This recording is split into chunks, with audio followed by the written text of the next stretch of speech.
आज हम लोग जो टॉपिक शुरू कर रहे हैं वो है मेटाबॉलिक कॉन्सेप्ट। और ये जो मेटाबॉलिक कॉन्सेप्ट है ये हम लोगों को जो भी पाथवेज पढ़ने हैं उसमें बार बार जो टर्म्स आएंगे, बार बार जो हार्मोनल टर्म से लेके कनेक्शन किसी पाथवे का किसी पाथवे से किस तरह का कनेक्शन है, बार बार ये बातें आएंगी। तो वहां पे हम लोगों को दिक्कत ना हो तो ये पूरा हम लोग देख रहे हैं, इसको बहुत अच्छे से सुनिएगा तो आगे के आपके जो मेटाबॉलिज्म के पाथवेज होंगे वो बहुत ज्यादा क्लियर हो पाएंगे। और इसमें थोड़ा सा एप्लीकेशन आपको जो भी आप पढ़ चुके हैं वो सब कुछ अब आप इन मेटाबॉलिक पाथवेज में अप्लाई कर सकते हैं। तो लेट्स स्टार्ट। अगर हम लोगों ने जैसे बात किया था कि कोई भी प्रोसेस क्या करता है, स्पॉन्टेनियस, अगर आप कहते हैं कि द प्रोसेस और दैट पाथवे इज स्पॉन्टेनियस तो इसका मतलब क्या होता है, delta G equals to negative, right. अगर उसको ए से बी बनाना है तो delta G should B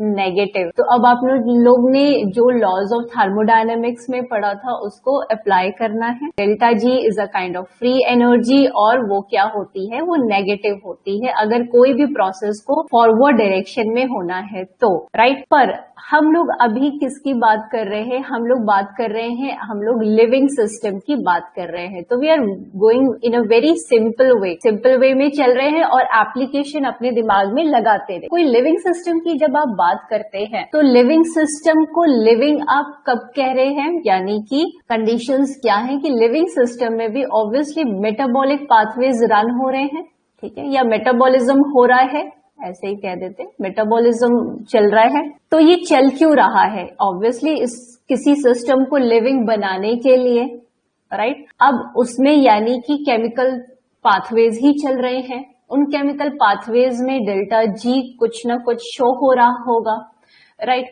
but अगर देखा जाए तो कोई भी जो प्रोसेस है वो स्पॉन्टेनियसली क्या अचीव करने की कोशिश कर रहा है, इस बात को समझिएगा। स्पॉन्टेनियसली अगर देखें तो वो क्या अचीव करने की कोशिश कर रहा है, हर कोई कहाँ पे पहुंचना चाहता है, इक्विलिब्रियम, ठीक है, वो इक्विलिब्रियम में पहुंचने की कोशिश कर रहा है। एंड द मोमेंट आई से इक्विलिब्रियम तो आप कहेंगे इक्विलिब्रियम की अगर हम बात करेंगे तो वहां पे तो डेल्टा जी क्या हो जाएगा, delta G will be zero. बात यहाँ पे समझ रहे हैं, थोड़ा सा याद करने की ये वाली कोशिश करिए कि फॉर एग्जाम्पल आप एक फिश का एग्जाम्पल ले लीजिए। ये जो फिश है अगर वो मरीन सिस्टम में अब प्रेजेंट है तो मरीन सिस्टम में जो सॉल्ट वाटर का जो कंसंट्रेशन होगा, ठीक है, वो कुछ कंसंट्रेशन होगा।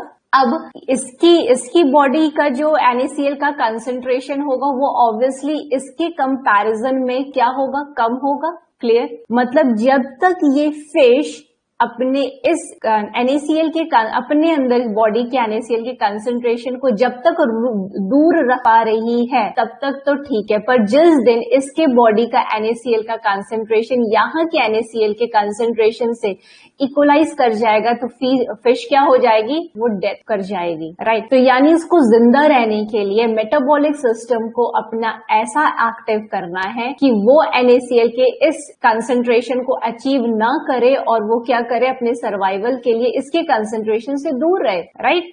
ऑब्वियसली इसका यहाँ पे कम होगा तो वो कम को ही मेंटेन करेगी, ठीक। फॉर एग्जाम्पल अगर आप खुद को ही लेते हैं, जिस दिन आप खाना पीना सब कुछ बंद कर दें, है ना। अब इस स्टेटमेंट का जो मतलब था कि मैम का क्या मतलब था कि living system they are trying to reach an equilibrium state means delta G equals to zero, that means death. इसका क्या मतलब है, इसका यही मतलब है कि the moment you stop taking any meal, अगर आप खाना पीना बंद कर देते हैं तो क्या होगा, आपकी बॉडी अब स्पॉन्टेनियसली क्या अचीव करने जा रही है ना, डेल्टा जी जीरो होने वाला है उसका, राइट। धीरे धीरे क्या होगा, तो कहने का सेंस यही है कि आप और क्या किसके साथ वो इक्विलिब्रियम अचीव कर रही है, यानी एनवायरनमेंट का कोई स्पेसिफिक कंसंट्रेशन है। यानी डेथ मीन्स टू से कि अगर सर्वाइवल खत्म हो गया, इसका मतलब क्या हुआ, इसका मतलब ये हुआ कि यहाँ का जो भी कंसंट्रेशन होगा, इस बॉडी में जो भी स्पेसिफिक कंसंट्रेशन है वो बाहर के स्पेसिफिक कंसंट्रेशन को इक्वलाइज कर लिया। Next example, if you are taking a kind of any plants you are taking, ठीक है, तो प्लांट्स जो है वो क्या कर रहे हैं, फोटोसिंथेसिस यूज करके शुगर डेवलप कर रहे हैं, यानी कि इनके अंदर का जो शुगर लेवल है वो क्या है, इनके अंदर का शुगर लेवल क्या है, ज्यादा है कंपैरेटिवली बाहर की शुगर लेवल के।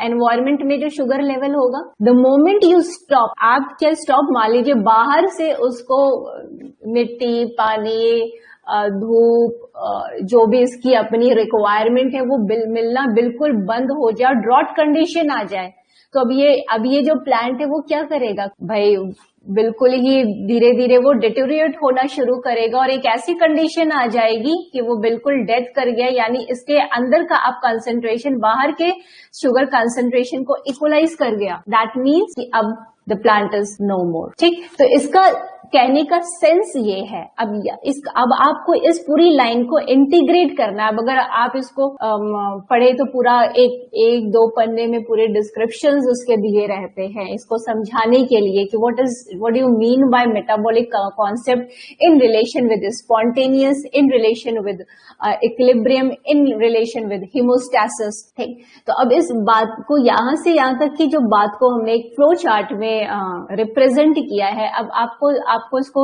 समराइज करना है तो ऑब्वियसली क्या कहेंगे कि भाई कोई भी लिविंग सिस्टम है अगर वो अपने ऊपर काम करना बंद कर दे तो क्या होगा, वो डेथ की तरफ प्रोसीड हो जाएगा। डेथ की तरफ प्रोसीड होने का मतलब क्या होगा, वो इक्विलिब्रियम स्टेट में स्पॉन्टेनियसली अब अचीव कर रहा है। स्पॉन्टेनियसली यहाँ वर्ड क्यों बोल रहे हैं, क्योंकि बच्चे लोग यहाँ पे कंफ्यूजन होते हैं। स्पॉन्टेनियस का मतलब तो हो गया delta G equal to negative, क्योंकि ए जो आप लोग थर्मोडायनेमिक्स में पढ़ते हैं, बट इसको लॉजिकली थोड़ा और एक्सप्लेन करने का अब एप्लीकेशन का सेंस है। तो अब आप ऑब्वियसली यही कहेंगे कि भाई लिविंग सिस्टम में जब तक हम खाना, पानी, दाना सब डाल रहे हैं, वो क्या कर रहा है, वो किसी भी सिस्टम को लिविंग रखा हुआ है। बट द मोमेंट यू और any living thing stop conducting any kind of diet या जो भी खाना पीना बंद हो जाए तो वो क्या होगा, इक्विलिब्रियम स्टेट को अचीव करेगी। इस इक्विलिब्रियम का स्टेट का मतलब क्या है, उसके बॉडी का कंसंट्रेशन और बाहर जो है वो कंसंट्रेशन इक्विलिब्रियम में हो जाएगा, और उस समय जब इक्विलिब्रियम अचीव होगा तो डेल्टा जी 0 हो जाएगा एंड देन डेथ। अब लिविंग सिस्टम की जब बात हम लोग कर रहे हैं तो जाहिर सी, अब आप इसमें यहाँ पे आपने थर्मोडायनेमिक्स ऐड की, अब उसमें और भी लॉज अप्लाई कर सकते हैं। कौन सा, जैसे कि एंट्रोपी का बढ़ना। आप जब खाना पीना बंद कर देंगे, अभी तो आप खा पी क्यों रहे हैं, because you want to remain very very ordered, right, and the moment you stop eating and feeding yourself with any kind of diet, तो क्या होगा कि आप डिसऑर्डर्ड यानी एंट्रोपी की तरफ बढ़ेगा। डिसऑर्डर्ड ही तो हो जाएगा इंसान, बिल्कुल राइट, उसकी बॉडी वीक हो जाएगी, वो क्या हो रहा है, डिसऑर्डर्ड हो रहा है, राइट। तो यानी कि यहाँ पे आपको और भी लॉज, जितने लॉज हैं थर्मोडायनेमिक्स, वो क्या है, वो सभी अप्लाई हो सकते हैं। बट कब, कहाँ पे क्या चीज हमें बोलनी है या हमें स्टेटमेंट्स में क्या आ सकता है, ये आप इस तरीके से आपको समझना होगा, अपने एप्लीकेशंस लगाने होंगे, इम्प्लीकेशंस लगाने होंगे कि हमें कब क्या चीज को सेलेक्ट करना है। ठीक है, तो व्हाट वी सजेस्ट हूं कि आप यहाँ पे एंट्रोपी भी अप्लाई कर सकते हैं।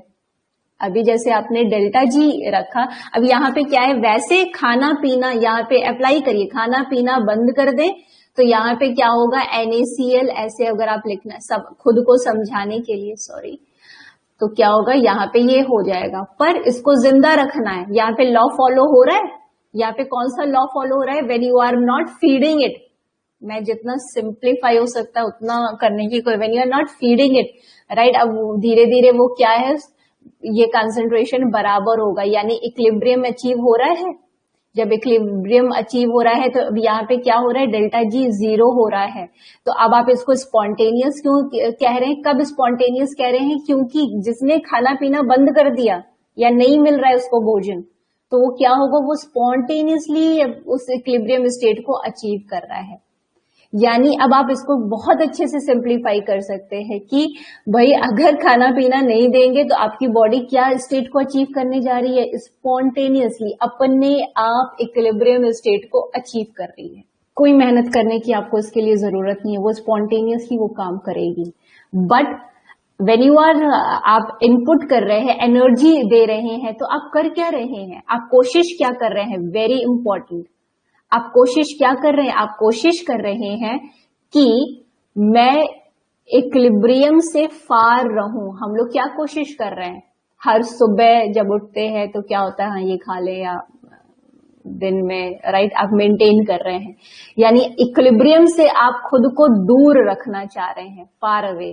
पहली इंपॉर्टेंट पॉइंट आपको ये समझ में आनी चाहिए, आप अपने आप को इक्विलिब्रियम पर नहीं पहुंचाना चाह रहे हैं। और इस प्रक्रिया में आप क्या भाई, इक्विलिब्रियम से दूर रहेंगे तो ही क्या होगा, आप लिविंग कहला रहे हैं ना। अब इससे दूर रखने के लिए क्या कर रहे हैं? खा रहे हैं, पी रहे हैं। जब खा रहे हैं, पी रहे हैं तो मेटाबॉलिज्म चल रहा है। मेटाबॉलिज्म जो है, मेटाबॉलिज्म में दो चीजें आ जाएंगी भाई, आपकी बॉडी जो है कुछ सिंथेसाइज कर रही है, कुछ कैटाबोलाइज कर रही है। कैटाबोलाइज एनर्जी पाने के लिए, और वो एनर्जी यूटिलाइज भी हो रही है कुछ बनाने के लिए। यानी इतना कुछ मैकेनिज्म क्यों चल रहा है कि आप इक्विलिब्रियम से दूर रहें और जिंदा रहें। समरी क्या निकाले कि हमेशा, मैं यहाँ पे लिख देती हूँ because these points are important. एक तो ये आ गई, लिविंग सिस्टम क्या है, लॉ, सारे लॉज ऑफ थर्मोडायनेमिक्स जो है वो सभी फॉलो होंगे, ठीक है, उसमें ऐसा कुछ नहीं है कि ये नहीं होगा या ये नहीं होगा। लॉज का मतलब ही ये होता है कि वो सारी जगह फॉलो हो रहे हैं। और दूसरा क्या, कि जो भी लिविंग सिस्टम है वो मेंटेन करता है distance, maintain the distance from equilibrium, equilibrium. Okay, so अब हाँ, यहाँ पे हम लोग आए, maintain the distance from equilibrium. ये अपने आप में एक स्ट्रॉन्ग कॉन्सेप्ट हो गया। अब इस इक्विलिब्रियम से दूर खुद को रखने के लिए, इक्विलिब्रियम मीन्स व्हाट, जीरो, वहां पे आप नहीं पहुंचना चाहते। तो अगर आप जो भी जिंदा रहने की कोशिश कर रहा है तो अब उसको क्या करना पड़ेगा, एक एफर्ट करने पड़ेंगे। कौन से एफर्ट करने पड़ेंगे? यानी कि आपको मेटाबॉलिक एक्टिविटीज करनी होंगी अपने अंदर। मेटाबॉलिक एक्टिविटीज जो भी हो रही है, जो भी केमिस्ट्री चल रही है अंदर, वही क्या कर रही है, वही डेल्टा जी जीरो होने से आपको बचा रही है, ठीक है। और ये मेटाबॉलिक एक्टिविटीज मैं ऐसे लिख भी देती हूँ ताकि आपको प्रैक्टिस करने में आसानी हो। तो वो क्या कर रही हैं, होम्योस्टैसिस मेंटेन कर रही हैं, होम्योस्टैसिस मेंटेन कर रही हैं, plus you are far away from equilibrium और delta G zero, very important. दूसरी चीज आती है कि आई डोंट नो, अगर आप लोग बुक्स देखें तो मेटाबॉलिक पाथवे का पूरा एक कलेक्शन देखेंगे तो वो बहुत ही हाफिजार्ड होता है, बहुत, क्योंकि बहुत सारे पाथवेज चल रहे हैं बॉडी में मेटाबॉलिक एक्टिविटीज़ को करने के लिए। बट हमारे कॉम्पिटिटिव पॉइंट ऑफ व्यू से, जिस पर हमें एक पूरा अपना विजन डेवलप करना है कि हमारे एग्ज़ाम्स भी क्रैक हों, प्लस हमें पूरा मेटाबॉलिक फंडामेंटल समझ में आ जाए, तो उसमें कुछ हम स्पेसिफिक पाथवेज को ही हम लोगों को पढ़ना है और उसे समझना है, और वो सभी पाथवेज किस तरह आपस में लिंक है वो अभी हम लोग देखेंगे, ठीक है। सो पहली चीज़ थोड़ा सा ड्रॉ कर लिया जाए कि और आप लोग क्या क्या चीज़ें खाते हैं, थोड़ा ये भी सोचना शुरू कर दीजिए। क्या तो हम अपनी बॉडी में कुछ मेटाबॉलिक फ्यूल कंज्यूम करते हैं, कार्बोहाइड्रेट्स, प्रोटीन, लिपिड्स और फैट्स, राइट, और क्या लिखा, विटामिन्स, जो भी, ठीक है, आप ये कंज्यूम करते हैं। उसके बाद ये क्या होते हैं, ये सभी जो है they can act as a metabolic fuel, right, और उसके बाद ये क्या करेंगे, ये कैटाबॉलिक पाथवे में एंट्री करेंगे, यानी ये टूटेंगे। Catabolic pathway means they will break down into simpler form, यानी ये सभी टूट के अल्टीमेटली क्या देने वाले हैं, CO2, H2O, और क्या क्या होते हैं, मेन हम लोग यही लेके चलते हैं, ठीक है। ये हमें मिलता है after various catabolic pathways for their degradation. तो जब ये कैटाबॉलिक पाथवे रन हो रहे होते हैं तो ये कैटाबॉलिक पाथवे आपको क्या देते हैं, कोई भी चीज़ जब टूट रही है, राइट, ब्रेक डाउन हो रहा है, तो अगर आपको याद हो तो क्या हमें मिलता है, NaDH, NADPH, NADH2। अब आई डोंट नो कि आप सभी लोग इस चीज़ से कनेक्ट कर पा रहे हैं कि नहीं। सबसे पहले ये याद रहना चाहिए, हम लोगों ने डिस्कशन किया था कि ये NADH का मेटाबॉलिक पाथवेज में बहुत रोल है, इन सभी रिडक्टेंट्स का बहुत रोल है। क्यों रोल है कि आपको पता है कि भाई कोई भी चीज़, अब हम लोग केमिस्ट्री जानते हैं थोड़ी बहुत, तो कोई भी चीज़ जब ब्रेक डाउन हो रही है, वो ब्रेक डाउन होने के बाद कुछ बना रही है। मान लीजिए ये कुछ बना रही है, इसने ये बड़ा था, ये कंपोनेंट टूटा, ये दो सर्किल बन गए। अब इस सर्किल के दौरान रिलीज, जब ये टूटा होगा तो इसमें क्या रिलीज हुए, इसमें इलेक्ट्रॉन और प्रोटॉन रिलीज किए। अगर ये इलेक्ट्रॉन प्रोटॉन आपके मीडियम या सेल में ऐसे ही छोड़ दिए जाएंगे तो ये क्या करेंगे, ये सेल को डैमेज करने लगेंगे। तो ये इलेक्ट्रॉन प्रोटॉन होते क्या है भाई, हाई एनर्जी एलिमेंट्स हैं, ठीक। तो ये क्या होंगे, ये जो है इनको कैच करने के लिए, इनको पकड़ के रखने के लिए कौन होता है, Na+। अब आपको जो इंपॉर्टेंट लग रहा है कि भाई कैच कौन कर रहा है, NAD+ कैच कर रहा है, और कैच करने के बाद NADH में कन्वर्ट हो जा रहा है। अब भाई आपसे कोई पूछे कि NAD+ क्या करता है, तो अब जाके इंटरव्यू में ये नहीं बोल देना कैच करता है, राइट। ये हम अपनी सिंप्लीफाई बात करके हम लोग आपस में बात कर रहे हैं, राइट। आप लोग को क्या बोलना होगा वो आप लोग खुद ही पढ़ते पढ़ते समझ जाएंगे, ठीक है। So NAD+ is acting as an important reductant element, जो कि इलेक्ट्रॉन प्रोटॉन को क्या कर रहा है, गैदर करके अब रिड्यूस हो जा रहा है NADH में। अब यही NADH जब बनते रहते हैं, फिर ये बाद में टूटेंगे। अब यहाँ पे देख लीजिए, ये क्या हो गया, इसके पास H फॉर्म में जो ये आपको दिख रहा है क्या आ गए हैं, इलेक्ट्रॉन और प्रोटॉन, ठीक। तो कहने पहले तो ये समझ लीजिए कि हाँ, जब भी कोई चीज पाथवे ऐसे रन होगा तो NAD+ यहाँ पे अब हम लिख सकते हैं, NAD+ NADH में कन्वर्ट होगा, NADP+ है तो वो NADPH में कन्वर्ट होगा। अगर FAD है, वहां मैंने ही समझा दिया था कि FAD के साथ जो है पॉजिटिव चार्ज नहीं लगता है। अब मुझे नहीं पता कितने लोग, मैंने सजेस्ट किया था आप लोग एक बार इसका स्ट्रक्चर देख लें, तो पता नहीं। FAD, फिर FAD किस में कन्वर्ट हो रहा है, वो 2 इलेक्ट्रॉन प्रोटॉन एक्सेप्ट कर सकता है, एक्सेप्ट तो ये भी 2 इलेक्ट्रॉन 2 प्रोटॉन कर सकता है, या हम लोगों ने पूरा कैलकुलेशन देखा था, या तो सिर्फ हम बोलेंगे हाइड्राइड आयन, ठीक। तो ये इस तरीके से रिड्यूस हो गए। प्लस एक और चीज आपको मिलती है कि ADP, अगर किसी एंजाइम ने ADP को पकड़ लिया और एक इनऑर्गेनिक फॉस्फेट को पकड़ लिया तो हमें ATP भी मिलता है, ठीक। तो यानी टूटने का जो भी चीज आप कंज्यूम कर रहे हैं, उनको तोड़ने के बाद हमें क्या मिल रहे हैं, हमें ये सारी चीजें मिल रही हैं। यानी आपको क्या समझ में आया कि ओके फाइन, कि कैटाबॉलिक पाथवे में हमें क्या रिजल्ट मिल रहा है, हमें ये रिजल्ट्स मिल रहे हैं, इसीलिए कैटाबॉलिक पाथवे हो रहे हैं।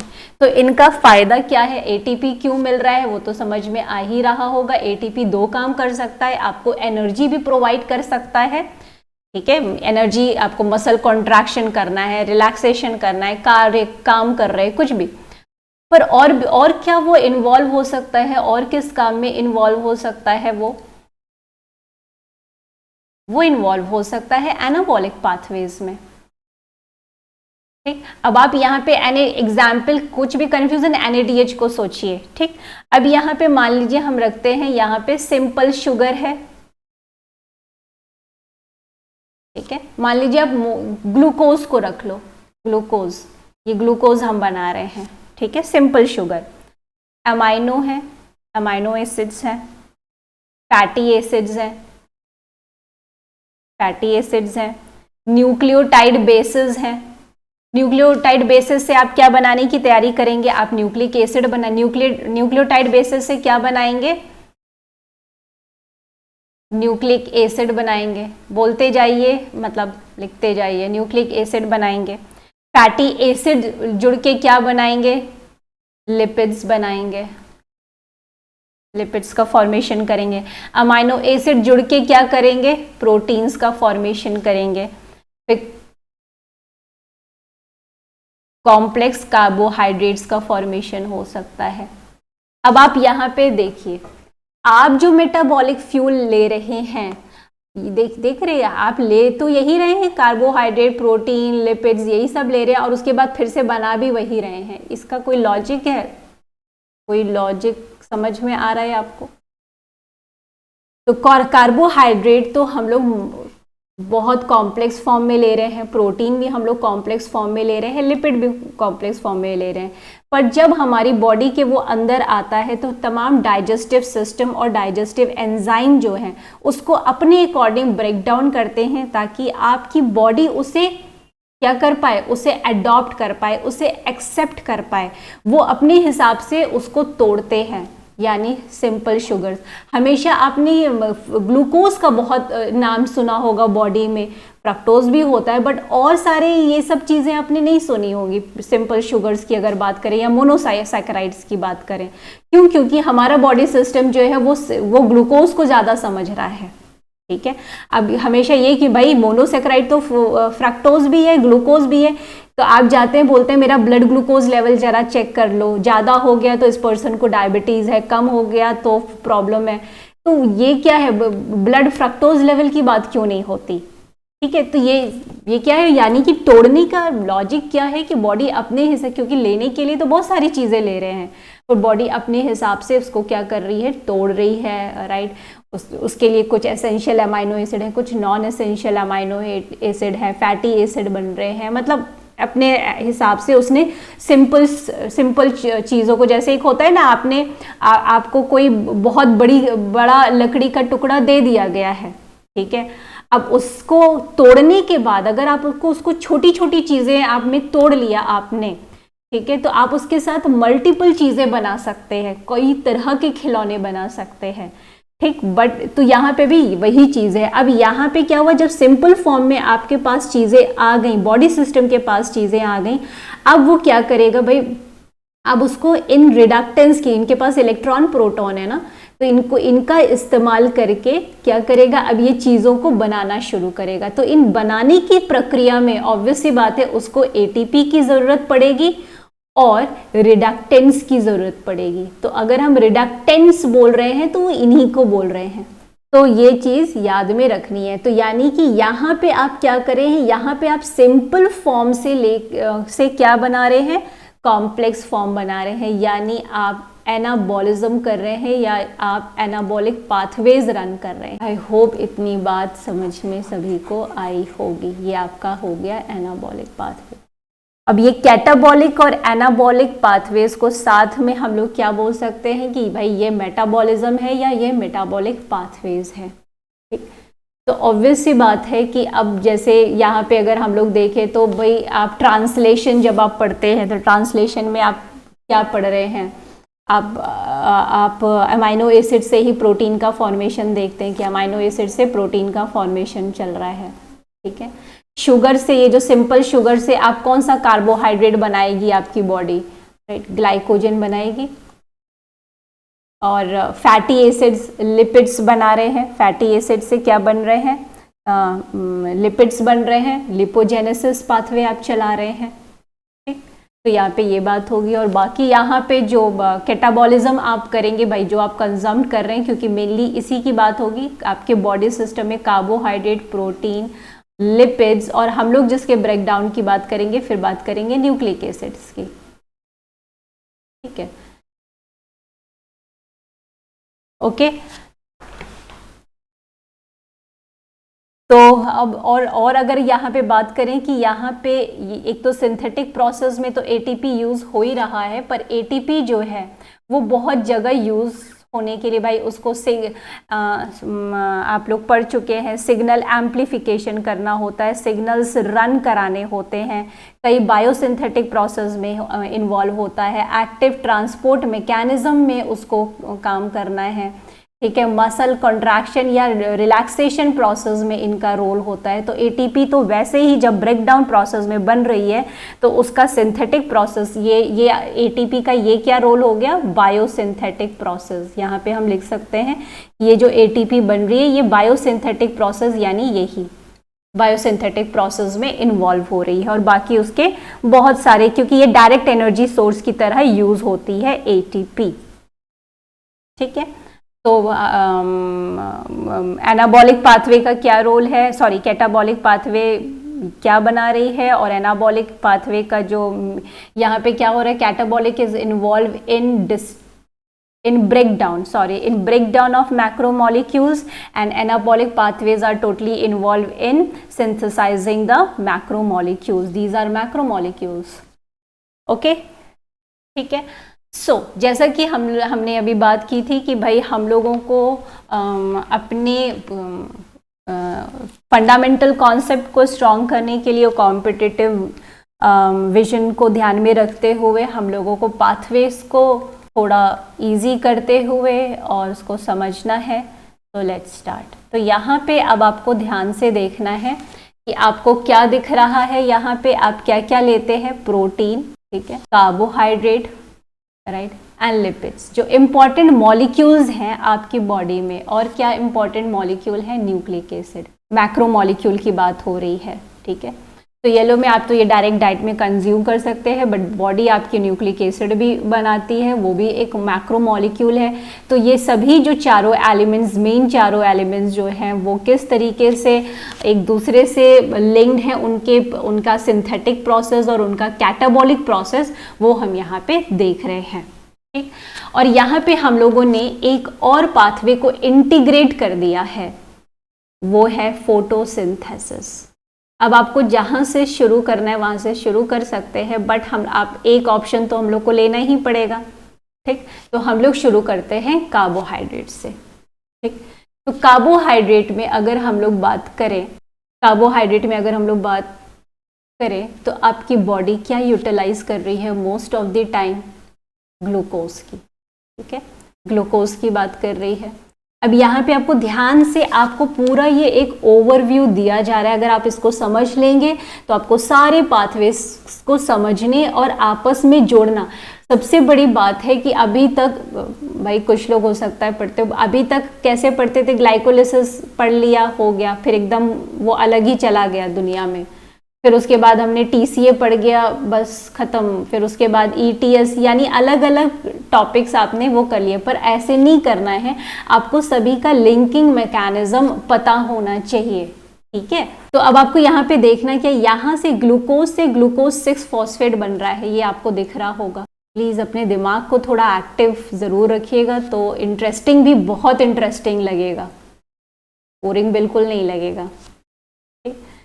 तो आप देख रहे हैं ग्लूकोज 6 फॉस्फेट बना, फिर ग्लिसरॉल्डिहाइड 3 फॉस्फेट दिखा दिया गया है, यहाँ पे पायरुवेट दिखा दिया गया है, ठीक। तो हम एंड प्रोडक्ट को यहाँ पे पायरुवेट, एंड प्रोडक्ट तो ऐसे वो होगा भी नहीं, आपको दिख रहा होगा पायरुवेट फिर आगे बढ़ रहा है, ठीक।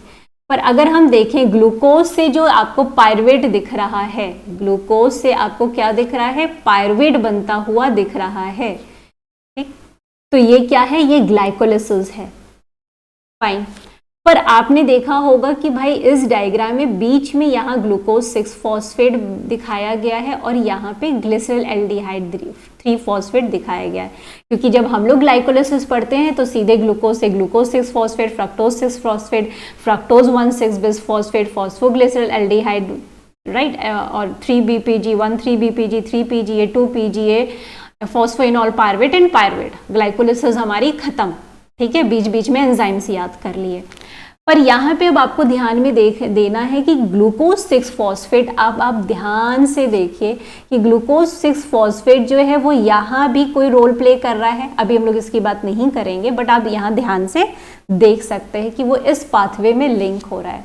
यानी ग्लूकोज 6 फॉस्फेट जब बन रहा है तो अब फॉर एग्जाम्पल अब आपको इन पाथवे को समझने में क्या रोल निभाना है कि फॉर एग्जाम्पल कि आपके पास आप मैनेज करते हैं कि कौन सा सब्जेक्ट मुझे कब पढ़ना है, वो कब डिसाइड करते हैं आप।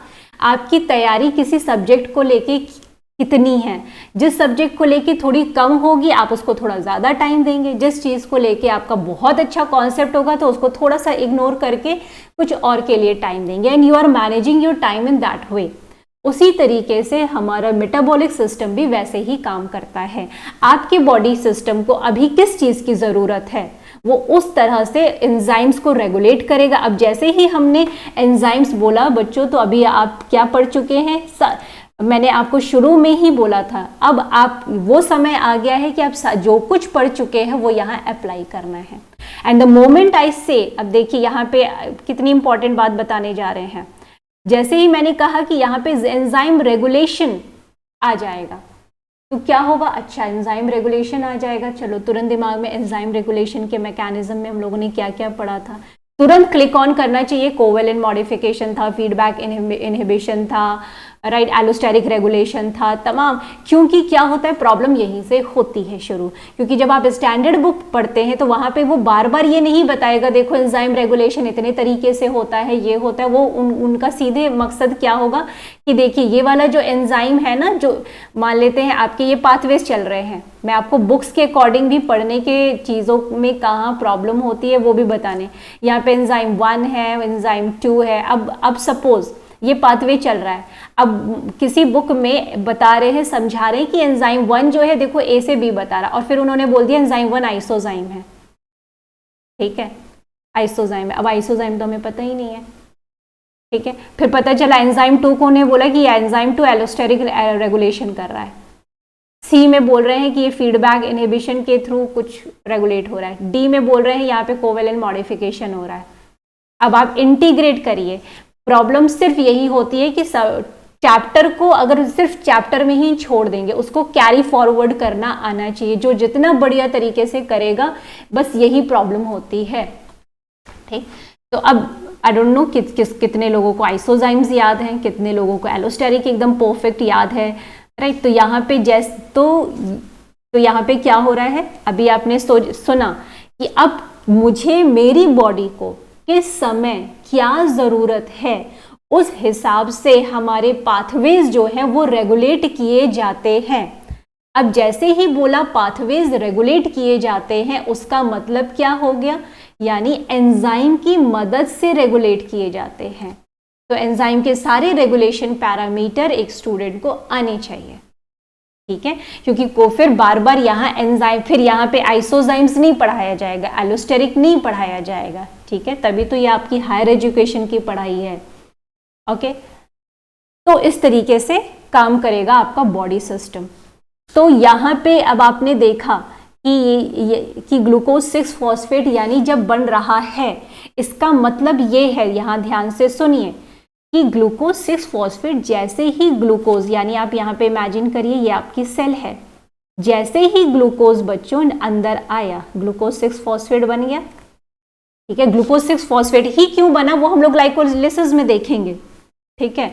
अब ये यहाँ बन गया। अब आपने सोचा अच्छा ग्लूकोज 6 फॉस्फेट यानी ग्लाइकोलिसिस करके पायरुवेट भी बना सकता है, और ये ग्लूकोज 6 फॉस्फेट किसी और पाथवे में भी जा सकता है। यानी ये अभी glucose 6 phosphate it's not committed step to the formation of glycolysis. ये अभी कमिटेड नहीं है कि मुझे ग्लाइकोलिसिस ही करनी है, मैं तो भाई जहां जरूरत होगी मैं वहां घूम जाऊंगा। ग्लूकोज 6 फॉस्फेट से ग्लाइकोजन बनाना होगा तो हम तो ग्लाइकोजन बनाने चले जाएंगे, और अगर राइबोज 5 फॉस्फेट यानी मुझे किसी और पाथवे में जाना है तो मैं वहां मदद करूंगा, ठीक है।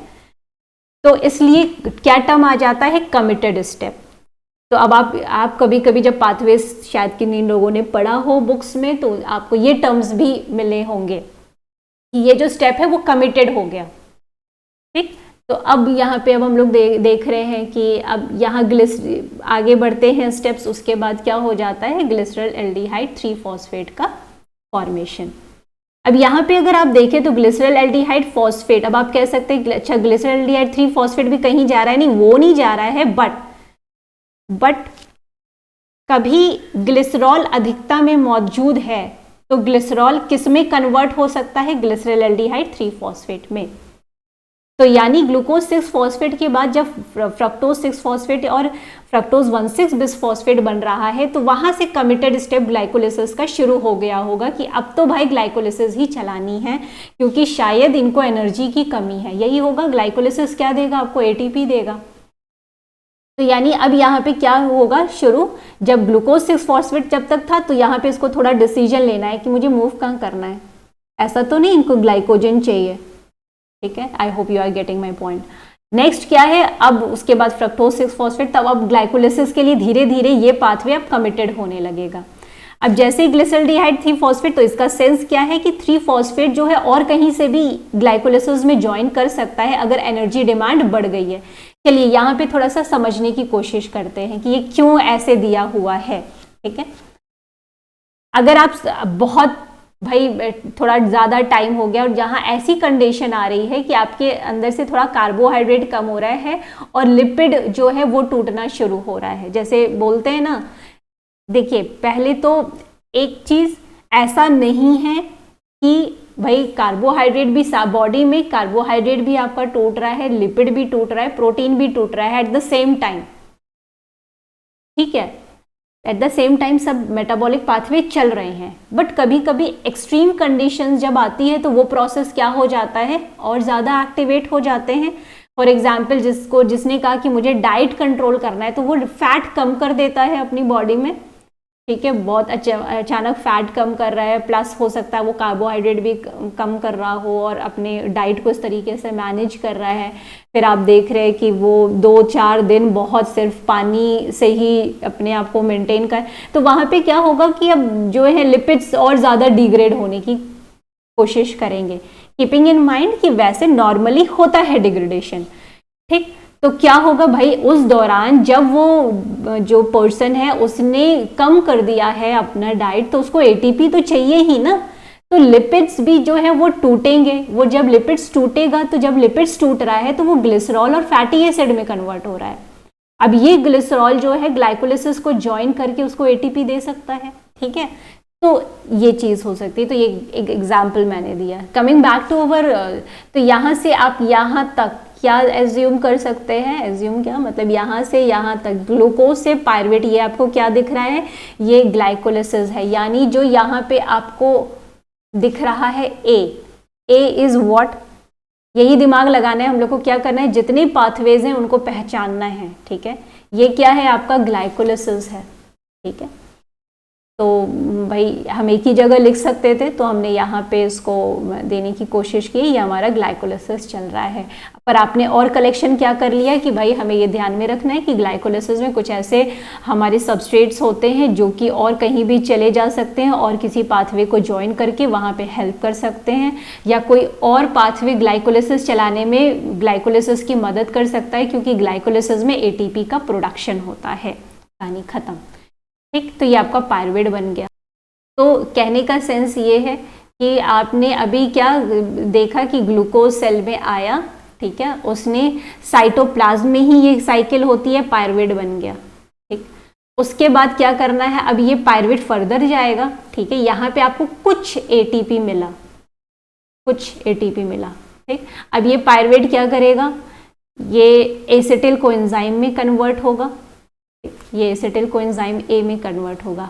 अब यहाँ पे देखना है, जब एसिटिल, ये एक ही स्टेप होता है, मल्टीपल स्टेप नहीं है, क्योंकि ग्लाइकोलिसिस में तो मल्टीपल स्टेप्स होते हैं, यहाँ पे एक ही स्टेप होगा।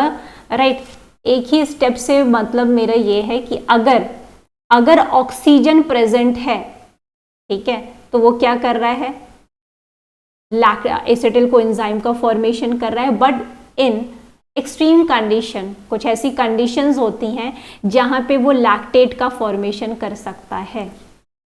ठीक है, हालांकि कुछ और स्टेप्स ऐसे हो सकते हैं जो कि पायरुवेट को ज्वाइन करें। अब आप यहाँ एरो देख रहे हैं, यानी कहने का मतलब क्या है, अभी चलिए हम लोग आगे देखते हैं, पहले इसको देख लेते हैं। तो पायरुवेट से क्या हो रहा है, तो ओ अगर हम पूछें कि ये ओ क्या बता रहा है, तो आप क्या कहेंगे, व्हाट इज ओ जो है क्या है, पायरुवेट ऑक्सीडेशन प्रोसेस। आपको यहाँ पे एंजाइम मेंशन करना है, क्योंकि एक ही स्टेप प्रोसेस है पायरुवेट से एसिटिल कोएंजाइम बनने का। तो आप यहाँ पे क्या लिख सकते हैं, पायरुवेट डीहाइड्रोजिनेज कॉम्प्लेक्स जो है एक एंजाइम होता है, बहुत बड़ा मल्टीमेरिक एंजाइम होता है। दिमाग जैसे ही मैंने मल्टीमेरिक बोला तो आप समझ जाएंगे, अच्छा एलोस्टेरिकली हो सकता है रेगुलेट हो रहा हो। ठीक है, जरूरी नहीं कि पायरुवेट से तुरंत ये, वो हम लोग देखेंगे। ठीक, एसिटिल कोएंजाइम ए बन गया। चलिए, आपने एसिटिल कोएंजाइम ए बना लिए। Coming back to this point, acetyl coenzyme A बन गया। अब क्या होगा, माइटोकॉन्ड्रिया में एंट्री होगी। ठीक, अब एसिटिल कोएंजाइम ए जब एंट्री करेगा तो अब ये माइटोकॉन्ड्रिया में, मैं थोड़ा यहाँ पे बना रही हूँ, ये माइटोकॉन्ड्रिया में आपकी टीसीए साइकिल, यहाँ पे मैं अलग से बना रही हूँ, ये सेल नहीं है, माइटोकॉन्ड्रिया है। अब यहाँ पे आपकी टीसीए साइकिल चलेगी। ठीक, तो अब आपको दिमाग में क्या रखना है, अच्छा जो ग्लूकोज टूटा था वो टूटते टूटते टूटते टूटते कहाँ पे आ चुका है, माइटोकॉन्ड्रिया में। अब वही ग्लूकोज के ही भाई कार्बन हाइड्रोजन ऑक्सीजन होंगे ना, यही क्या बना लिए थे, पायरुवेट बना लिए थे, यही क्या बना लिए, एसिटिल कोएंजाइम ए बना लिए, वही फिर आके कहाँ एंट्री कर गए हैं, आपके टीसीए साइकिल में। तो ये जो पी रिप्रेजेंट क्या कर रहा है, टीसीए साइकिल। ठीक है, तो अब टीसीए साइकिल, एक और बात यहाँ पे आपको ध्यान देने वाली बात है कि जो पायरुवेट जब एसिटिल कोएंजाइम में टूटा तो CO2 रिलीज हुआ। अब क्या होता है, हम लोग बोलते हैं भाई, आप लोगों ने अभी क्या पढ़ा था, हम लोगों ने हीमोग्लोबिन पढ़ा था, हम लोगों ने बोला था टिश्यूज में CO2 रिलीज हो रहा है। तो जाहिर सी बात है कि आप मान लेते हैं आपके मसल्स में, मसल की एक सेल है, इसको क्या एज्यूम करिए, आपकी मसल की एक एक्सरसाइजिंग मसल की ये एक सेल है। ठीक है, उस सेल में आपका क्या हो रहा है, टीसीए ग्लाइकोलिसिस चला, फिर टीसीए चल रहा है। अब टीसीए के बाद क्या होगा, टीसीए के बाद क्या होगा, टीसीए कहाँ चला, माइटोकॉन्ड्रियल मैट्रिक्स में चला। ठीक, तो अब यहाँ से शायद आप लोग को ज़्यादा वो हो, तो हम लोग ने क्या, ये सेल है, ठीक है, ग्लूकोज से क्या हुआ, ग्लूकोज 6 फॉस्फेट बना, ग्लूकोज 6 फॉस्फेट से ग्लाइकोलिसिस चली, पायरुवेट बना, पायरुवेट से क्या बना, एसिटिल कोएंजाइम ए बना।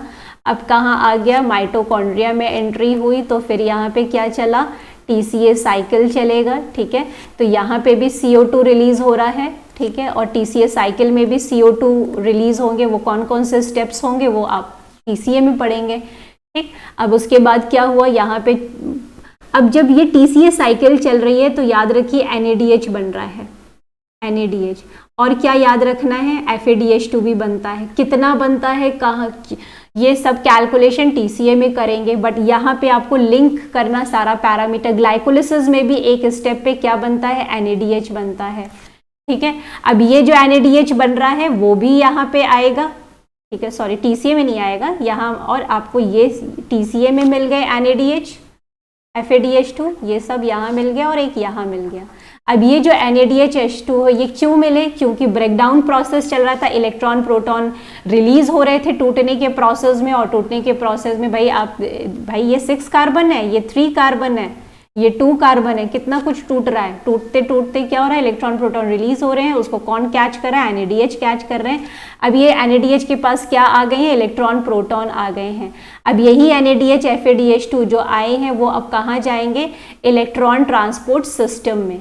आप लोगों ने देखा होगा इलेक्ट्रॉन ट्रांसपोर्ट सिस्टम में क्या होते हैं, बड़े बड़े प्रोटीन के कॉम्प्लेक्सेस होते हैं। ठीक है, ये इस तरीके से कॉम्प्लेक्सेस होते हैं, और ये फाइनली फिर क्या करते हैं, ATP का जनरेशन करते हैं। ठीक है, तो अब ये क्या होगा, NADH FADH2 ये पूरा आपका यहाँ से यहाँ तक क्या दिया हुआ है, ये इलेक्ट्रॉन ट्रांसपोर्ट चेन कहिए या सिस्टम कहिए, ETS पूरा दिया हुआ है, जिसमें कॉम्प्लेक्स 1 2 3 4 मेजर कॉम्प्लेक्स होते हैं, और 5th जो है वो ATP बनाने में मदद करता है। तो अब पूरा इलेक्ट्रॉन ट्रांसपोर्ट सिस्टम चलता है, NADH FADH2 यहाँ पे इलेक्ट्रॉन प्रोटॉन अपना छोड़ते हैं, और छोड़ने के दौरान इलेक्ट्रॉन ट्रांसपोर्ट यानी इलेक्ट्रॉन ट्रांसपोर्ट किया जाता है, इलेक्ट्रॉन अब दूसरे कॉम्प्लेक्स को दिया जा रहा है, तो पूरा एक मैकेनिज्म होता है। और जब ये मैकेनिज्म इलेक्ट्रॉन ट्रांसपोर्ट किए जा रहे होते हैं तो क्या होता है, प्रोटॉन की पंपिंग होती है। ठीक है, प्रोटॉन ये इनर मेम्ब्रेन है माइटोकॉन्ड्रिया की, ये क्या है, आउटर मेम्ब्रेन है माइटोकॉन्ड्रिया की। ठीक है, इसको बोलते हैं इंटर मेम्ब्रेन स्पेस। तो क्या होता है, यहाँ पे प्रोटॉन रिलीज होते हैं, तो यहाँ प्रोटॉन का ग्रेडियंट बनेगा, और फिर ये प्रोसेस जो है, अब हम सीधे, क्योंकि हम लोग इलेक्ट्रॉन ट्रांसपोर्ट में तो पढ़ेंगे ही, ATP का प्रोडक्शन हो जाता है। मैकेनिज्म तो हम लोग को पढ़ना ही है, यहाँ पे हम लोग एक ओवरव्यू दे रहे हैं। तो अब आप देख रहे हैं कि अभी आपने जो ग्लूकोज मॉलिक्यूल लिया था, अगर इस ग्लूकोज मॉलिक्यूल को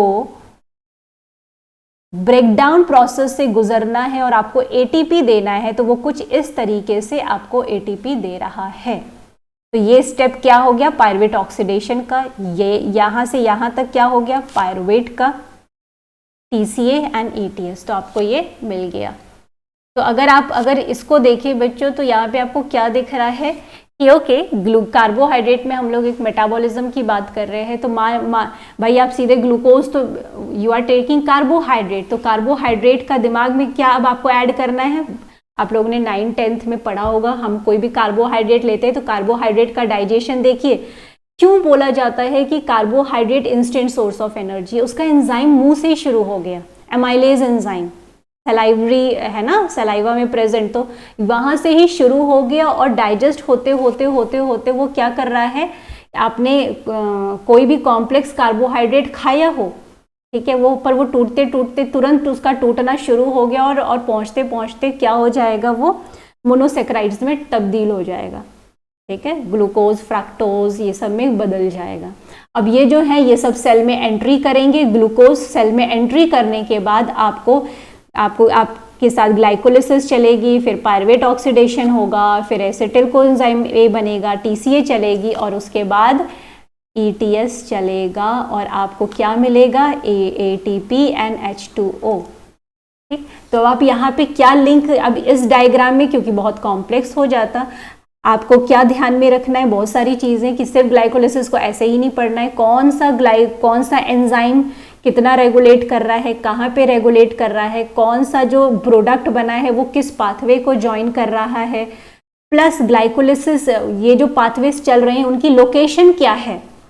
जैसे कि ग्लाइकोलिसिस साइटोप्लाज्म में चल रहा है, TCA माइटोकॉन्ड्रियल मैट्रिक्स में चल रहा है, ये जो ETS है, दिस इज ETS, ये जो Q है, Q क्या है, ETS है, ETS कहाँ है, माइटोकॉन्ड्रियल मेम्ब्रेन में चल रहा है, ठीक है। तो अब आपको एक सिनेरियो मिला कि जब कार्बोहाइड्रेट हम कोई भी कॉम्प्लेक्स खाते हैं वो मोनोसेक्राइड में, भाई आप बोलेंगे ना ग्लूकोज डायरेक्टली कहाँ से, हम ग्लूकोज हमेशा थोड़े ना लेते हैं, भाई ये दिमाग में रखना है, डाइजेशन प्रोसेस के दौरान फिर वो ग्लूकोज में कन्वर्ट हो गया। अब ये ग्लूकोज आपको इन पाथवेज के थ्रू क्या दे रहा है, ATP दे रहा है, ठीक। अब दूसरी चीज आप यहाँ पे देखें, अच्छा तो प्रोटीन जब टूट रहे हैं, आप लोगों ने देखा होगा, वहां पे हम लोगों ने बात की थी कि कौन कौन से अमाइनो एसिड जो है वो ग्लूकोजेनिक हैं, याद होगा आई थिंक। तो अब आप यहाँ पे उस कॉन्सेप्ट को ले आइए, अगर अमाइनो एसिड पड़ा हुआ है तो प्रोटीन टूटेगा, किस में टूटेगा, प्रोटीन किस में टूट रहा है, अमाइनो एसिड्स में टूट रहे हैं, ठीक है, ये अमाइनो एसिड बन गया, ये अमाइनो एसिड बन गया। अब ये अमाइनो एसिड कहाँ ज्वाइन कर सकता है, अब आप देख सकते हैं कि ये अमाइनो एसिड टूट के, अगर आपको प्रोटीन से भी, तो कुछ अमाइनो एसिड कहाँ ज्वाइन कर सकते हैं, कुछ अमाइनो एसिड पायरुवेट को ज्वाइन करके फिर TCA में आए और फिर ETS चलाएं और उसके बाद आपको ATP दें, यानी आपको प्रोटीन भी डिग्रेड होके दे सकता है ATP। अब आप यहाँ पे बड़ा इंटरेस्टिंग चीज आएगी, अब यहाँ पे देखिए, यहाँ पे भी वो क्या बना सकता है, या तो अमाइनो एसिड पायरुवेट में कन्वर्ट हो जाए, या तो amino acid acetyl coenzyme A में भी कन्वर्ट हो सकते हैं। कुछ अमाइनो एसिड जो है ऑक्सैलो एसीटेट, उन्हीं को आप क्या बोलते हैं, ग्लूकोजेनिक, ठीक है, तो ऑक्सैलो एसीटेट में कन्वर्ट हो सकते हैं और वो क्या कर सकते हैं, TCA ज्वाइन करके, TCA ज्वाइन करेंगे तो भाई TCA ज्वाइन करने का मतलब ही क्या है, NADH FADH2, और TCA में भी, TCA साइकिल में भी कुछ ATP मिलता है एक स्टेप पे आपको, ठीक। तो ये सभी आपको क्या दे रहे हैं, अब ये NADH FADH2 कहाँ ज्वाइन कर लेंगे, इलेक्ट्रॉन ट्रांसपोर्ट चेन को, और आपको क्या देंगे, ATP, यानी कि प्रोटीन भी आपको दे रहा है, ठीक। अब आपने जो फैट खाया है, ठीक, जो फैट खाया है, जब आपने फैट खाया है तो वो ब्रेक डाउन किस में हो रहा है, जो फैट खाया है आपने वो ब्रेक डाउन होके ट्राइग्लिसराइड्स बना रहा है, ट्राइग्लिसराइड्स जो है वो फिर फर्दर जो है कह सकते हैं आप बीटा ऑक्सीडेशन, है ना, बीटा ऑक्सीडेशन करके क्या बना सकते हैं, ग्लिसरॉल बना सकते हैं, फैटी एसिड्स बना सकते हैं, ठीक। और उसके बाद जो है दिस जैसे ही ये टूटा ग्लिसरॉल और फैटी एसिड बना। अब आप दिमाग लगा सकते हैं, अच्छा फैट अगर डिग्रेड हो रहा है तो उसका जो ग्लिसरॉल यूनिट है वो ग्लाइकोलिसिस को भी ज्वाइन करके हमें एटीपी दे सकता है, ठीक है ना। ये ग्लाइकोलिसिस पाथवे की ग्लिसरॉल्डिहाइड 3 फॉस्फेट में कन्वर्ट हो रहा है, और क्या कर सकता है, फैटी एसिड में कन्वर्ट हो गया। अब यहाँ पे देखिए बच्चों, फैटी एसिड टूट टूट के क्या बनाएंगे, एसिटिल कोएंजाइम ए बनाएंगे। अब ये एसिटिल कोएंजाइम ए फिर कहाँ ज्वाइन कर जाएगा, टीसीए में। टीसीए चलाएगा, इलेक्ट्रॉन ट्रांसपोर्ट सिस्टम चलाएगा, क्या मिलेगा आप लोगों को, एटीपी। तो अब आपने देखा कार्बोहाइड्रेट जब टूट रहा है तो glycolysis, pyruvate oxidation, TCA, ETS मिल गया आपको एटीपी। प्रोटीन टूट रहा है तो प्रोटीन टूट के अमाइनो एसिड बना रहा है, वो पायरुवेट या एसिटिल कोएंजाइम है या टीसीए को ज्वाइन करके फिर ईटीएस को ज्वाइन कर रहा है, एटीपी और वाटर मॉलिक्यूल दे रहा है। लिपिड भी डिग्रेडेशन के बाद आपको क्या बना के दे रहा है, आपको फाइनली एटीपी दे रहा है। अब आप इन प्रोसेस में, यानी आपका कहना ये हो गया कि भाई अब आप यहाँ पे ये कह सकते हैं कि अब सोचिए, अब अगर आपको इतनी बात समझ में आ गई तो ये जो आपको डायग्राम रिक्रिएट किया गया है पूरा जो आपको दिख रहा है ऊपर, तो वो आप अपनी समझ से और उसको बेहतर बना सकते हैं, ठीक है, याद हो जाना चाहिए। तो अब आप देख रहे हैं कि जब मैं ग्लूकोज मैंने कार्बोहाइड्रेट खाया तो वो एनर्जी हमको कैसे दे रहा है, आपको ये पूरा मैकेनिज्म समझ में आ गया, ठीक है। अब जब आपने कहा कि मैंने प्रोटीन डाइट लिया है, प्रोटीन भी ब्रेक डाउन होके अगर उसको एटीपी देना है तो वो कहीं ना कहीं क्या कर रहा है भाई, इस पाथवे को प्रोटीन डिग्रेड होगा, अमाइनो एसिड बनेगा। अमाइनो एसिड जो है, मैं अगर आपको समझ में आ रहा हो तो ये जो प्रोटीन है वो टूट के अमाइनो एसिड बना रहा है, तो अमाइनो एसिड्स जो हैं वो क्या ज्वाइन कर सकते हैं, एसिटिल कोएंजाइम ए को, फिर एसिटिल कोएंजाइम ए टीसीए को ज्वाइन करते हुए फिर वो ईटीएस ये भी चला सकता है। फिर आपने कहा लिपिड्स जो हैं, लिपिड्स या फैट्स जो हैं वो हम कंज्यूम कर रहे हैं तो वो फैटी एसिड में टूट रहे हैं, फैटी एसिड में टूट रहे हैं, और ये फैटी एसिड जो है वो बिल्कुल ज्वाइन कर सकते हैं किसको, एसिटिल कोएंजाइम ए को ज्वाइन कर सकते हैं। फिर एसिटिल कोएंजाइम ए टीसीए में एंटर करते हुए ईटीएस चला के एटीपी, यानी ये सब ब्रेकडाउन में आपको क्या दे सकते हैं, एटीपी जरूर दे सकते हैं, ठीक है। तो ये समझ में आ गया। अब आपको ज़रूर पता हो, समझ में दिख भी रहा होगा कि ये जो प्रोसेस हो रहा है टूटने का, एक एक्स्ट्रा बाय प्रोडक्ट आप रिलीज कर रहे हैं। वो क्या रिलीज कर रहे हैं, CO2। और अब आप यहाँ पे किसको लिंक कर सकते हैं, हीमोग्लोबिन को, क्योंकि जो एटीपी प्रोडक्शन आपके बॉडी में चल रहा है उसके दौरान जो टीसीए और ईटीएस चल रही हैं उसमें CO2 आप रिलीज कर रहे हैं। अब ये CO2 कौन पकड़ेगा, हीमोग्लोबिन कैच कर सकता है, या डिजॉल्व CO2 के फॉर्म में ये लोग कहाँ जा सकते हैं, लंग्स तक पहुँच सकते हैं। और लंग्स में जाने के बाद आपको क्या मिलेगा, एक्सहेल करेंगे CO2, और ये CO2 आप किसको देंगे, प्लांट्स को देंगे। प्लांट्स इन रिटर्न आपको क्या देंगे बच्चों, ऑक्सीजन देंगे। ये देखिए आपको ऑक्सीजन दे रहे हैं। अब आप बोले ऑक्सीजन आपने यहाँ क्यों लिखा है, कुछ लोग को समझ में आ रहा होगा, जिनको नहीं आ रहा है बहुत इंपॉर्टेंट। अगर आपको देखिए सभी पाथवे या एक पाथवे इंपॉर्टेंट है और एक दूसरे से स्ट्रांगली कनेक्टेड है, पर हाँ आपने एक रिजल्ट निकाला होगा कि ये जो टीसीए साइकिल में NADH FADH2 बन रहा है, जिन्होंने इलेक्ट्रॉन प्रोटॉन पकड़ के रखा और ये जाके छोड़ेंगे कहाँ, इलेक्ट्रॉन ट्रांसपोर्ट सिस्टम में छोड़ेंगे। और इलेक्ट्रॉन ट्रांसपोर्ट सिस्टम को चलने के लिए सबसे प्राइमरी रिक्वायरमेंट है ऑक्सीजन। बिना ऑक्सीजन, अगर आप ऑक्सीजन बंद कर दें तो सबसे पहले कौन रुकेगा, ईटीएस रुकेगा। सबसे पहले कौन रुकेगा, ईटीएस रुकेगा, ठीक है। तो ऑक्सीजन जब ब्लॉकेज हो जाएगा, ऑक्सीजन को आपने रोक दिया तो ईटीएस नहीं चलेगा। पर ऑक्सीजन को भाई ईटीएस चलाने के लिए यू नीड ऑक्सीजन, तो ऑक्सीजन कहाँ मदद कर रहा है, ईटीएस में मदद कर रहा है। तो आपने फोटोसिंथेसिस प्रोसेस को भी यहाँ लिंक आउट कर दिया। हालांकि ये जो टॉपिक है ये तो ऑब्वियसली प्लांट फिजियोलॉजी का है, या ये मैम ही डील कर चुकी होंगी या करेंगी, जो भी है। तो ये क्या हो गया, ये इतना प्रोसेस आपका हम लोगों को यहाँ बायोकेमिस्ट्री में क्या कर, अब यहाँ पे हमारा ये देने का मकसद था, आप लोग को पता तो पहले भी था कि भाई प्लांट्स हमें ऑक्सीजन दे रहे हैं, हम CO2 रिलीज करते हैं, बट सब्जेक्ट, कोई भी सब्जेक्ट भी एक दूसरे से अलग नहीं है, ना टॉपिक अलग है, ना चैप्टर्स अलग हैं, ठीक है। तो वो हमें हम लोग बस अपने हिसाब से किसी चीज़ को सिंप्लीफाई करने के लिए उसको क्या करते हैं, स्टेप वाइज में पढ़ते हैं। पर अगर आप स्टेप वाइज में पढ़ रहे हैं पर एक स्टेप को अलग करके तो फिर वो कॉम्प्लिकेट हो जाता है, ठीक है। तो सब चीज़ कनेक्टेड है। तो यहाँ पे हम लोगों ने देखा ये तो उसकी बात हो गई, तो हम लोग को ये तो यहाँ पे बायोकेमिस्ट्री में इसको कवर अप नहीं करना है, ओके। तो यानी जो, अगर हम आपसे पूछे व्हाट इज के, तो आप के क्या बताएंगे? ये जो के है, के क्या है? अच्छा के ऊपर दिया हुआ, सॉरी के नहीं, अच्छा इसके लिए मैंने कुछ मेंशन नहीं किया है, कोई बात नहीं, चलिए। तो ये हम लोगों के सामने चीज़ें बिल्कुल अच्छे से आ चुकी हैं। अब हम लोग बात करते हैं कुछ, इसको थोड़ा रब कर दिया जाए ताकि सिंथेटिक प्रोसेस को।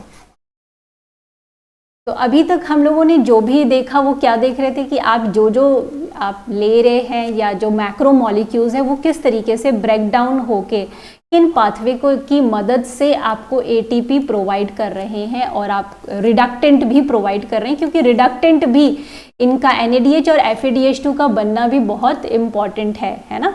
तभी तो आपको ETS चलेगा। ETS तो के लिए ऑक्सीजन और NADH FADH2 की प्राइमरी रिक्वायरमेंट होती है। अब आइए वापस, अब यहाँ पे आप देखिए एक स्टेप दिख रहा है आपको, पायरुवेट से ये वाला स्टेप ध्यान देना है, ठीक है।